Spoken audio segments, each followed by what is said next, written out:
In order to get a promotion and a raise, the female teacher intentionally drugged the whole class. But this genius boy was the only one who just picked up the bowl and smelled it, and instantly realized that there was something wrong with the soup. But the female teacher was staring at him, so he had no choice but to pretend to take a sip and then quickly spit out the soup after the teacher left. During the lunch break, the children who had taken the drug fell asleep and the teacher would reveal her true nature. But when no one was around, the boy stole their clothes and burned them on the fire. At that moment, the two of them smelled a burning odor and found the boy. The boy was so excited that he ran away, never realizing that this run would change his life forever. Seeing the principal and the teacher in pursuit, the boy took the opportunity to enter a carriage, but the scene in front of him almost scared him half to death. The killer raised his gun and tried to kill him, but an older man stopped him and told the boy to get out of there. They thought it was just a small incident, but then the boy came back and held up an earring in his hand and showed it to the uncle, who looked at it and realized it was another earring of the deceased. The boy's keen sense of smell and insight was appreciated by the uncle, and since then Kevin became the uncle's only apprentice, and the two of them continued to work hard for the Smiley organization. They are the scavengers of the murder scene,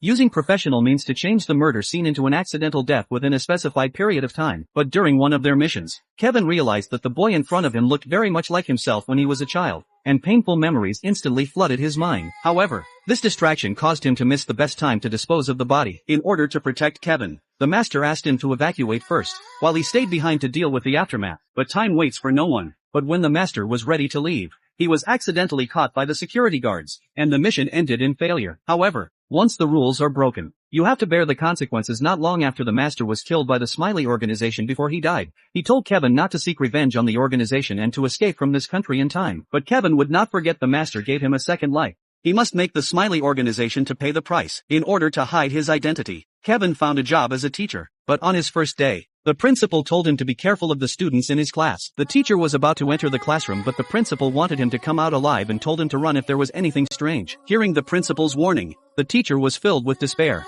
but in order to live, he still had the courage to push open the door to the unknown. But what he didn't expect to see was a group of well-behaved children who were not what the principal said they were. In order to let the students recognize themselves, Kevin wrote his name on the blackboard, but then he suddenly remembered the principal's words, "Never turn your back on them."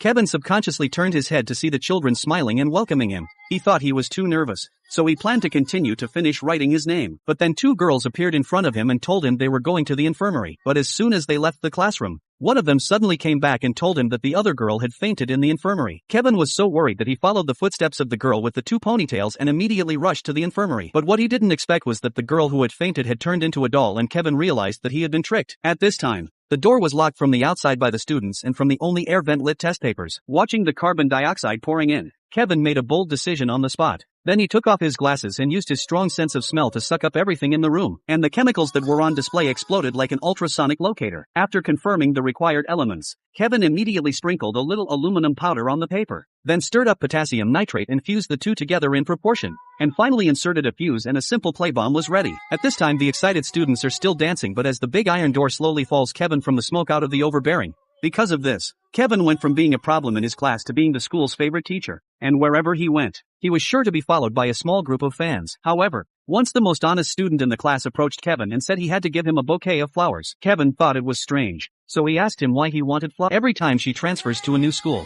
a teacher is killed. Although she looks harmless and is often bullied by the school bully, at night she turns into an ace assassin in the organization, specializing in cleaning up members who have the intention of defecting. And this time Kevin is her target. Originally thought to be a chance encounter in the flower store, but the female assassin suddenly changed her style and attacked Kevin. In the nick of time, the owner of the flower store came to Kevin's aid and saved his life. Kevin came to the flower store to investigate the death of the owner's husband, so the two of them escaped to a safe place. But what they don't understand is that the organization killed Kevin to clean up the house. So what is the purpose of killing Anna's husband? It seems that if they want to find out the truth, they have to find the real leader of the Smiley organization, and they are forced to join forces. First, Kevin found a cop friend to protect him. Then Anna exposed herself to lure out the assassin, who was disguised as a student. As expected, the assassin soon showed up, and the naive assassin thought that she had set a trap for Kevin to fall into. But she didn't know that it was all in Kevin's plan. The police officer who was hiding in the side shot the killer in the lungs. After this incident, Kevin was taken away by the police for investigation. But he didn't talk about the whole thing and insisted on meeting a police officer named Carter, because Kevin has a strong sense of smell. So he smelled the same scent as the female killer on this police officer. So we can conclude that this seemingly heroic police officer is probably the real boss of the Smiley organization.